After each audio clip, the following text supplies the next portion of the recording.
but I want to touch on something else. Of course. Working through COVID, how was that for business? Um, because I think a call center will be a little different. But again, that's why we have you on so we can ask these questions. How did COVID affect business for you? That's why you guys have such a great podcast. Excellent question. There was a plus and a minus. What was my plus? The fact that I was able in my industry to be versatile enough and flexible to have agents work from home. It's very easy for me to put a computer together, connect them through a VPN, and to be able to monitor the work that they do at home. Fine. But this is an environment that's very social. We're a speaking environment. So unlike other industries where you just put your head down and type, no, people are talking, they're engaging, they can feel the energy. There's a ton of synergy here. And so I think that we were missing out on a lot of the live performances that we do and the sort of coaching that we do. We still have quality control and we still manage our agents, but there's a huge difference between a painting and a print.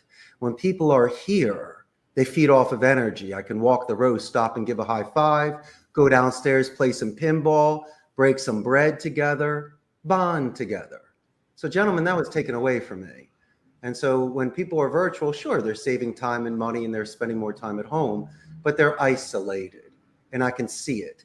Has their work performance dropped? No, sometimes it's gotten better, but the camaraderie, your best friend, the fact that someone is there for you like you have with Chris and Chris has with you, Darius, where there's such a strong bond there, you pick each other up and you motivate each other. And so, gentlemen, I'm kind of missing that a little bit. Maybe it's selfish of me and I'm trying to change it back to a hybrid model where people come in for a little bit just to recharge some batteries. But no, my friends, the things have definitely changed. A lot of the agents are using that leverage now and asking only to work from home.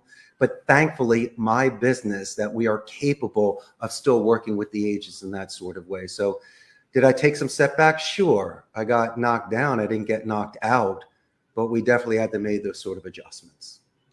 And I think that's something that a lot of businesses and just in society itself had to suffer through is that bonding.